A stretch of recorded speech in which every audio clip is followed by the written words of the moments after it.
January 6th. After that, the pardoning or preemptive pardon of Dr. Fauci, which seems to be happening with Joe Biden. But it's all about the pardons. All this is about the pardons. Swept the land.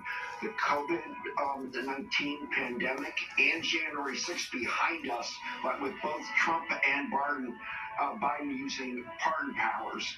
And in this day, what we're watching right now, to me, what's historical, it used to be FDR almost branded the first 100 days. Trump is doing day one.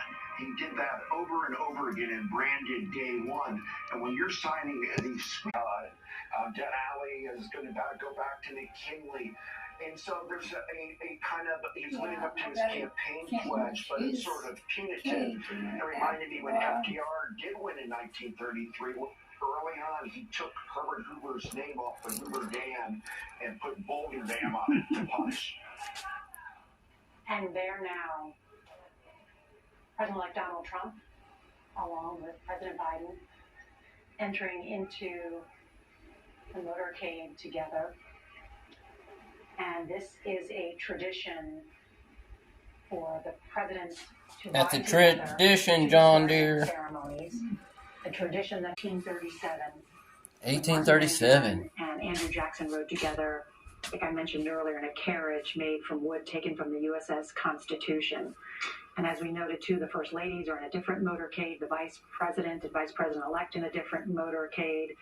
This opportunity for them to ride together at this momentous time from the White House to the Capitol before this peaceful transfer of power. And Senator Roy Blunt has been part of this in the past as part of the inaugural committee. Senator? Well, I have. I was able to make that ride with President Trump and President Obama before. I've also always wondered, I've been at several inaugurations out, what moment does the current president feel the lifting of weight? Former Senator of Missouri speaking. Visibly see it. If you look Roy at Blunt. The new president takes the oath of office, at what moment does that happen? You go smoke a blunt here in a We second. mentioned earlier President Obama having something in his that he would read if he needed to because of disruption. I remember at one point during the inauguration outside, which I think is a great but vulnerable moment. Whoa, like a big old bump right there on the car.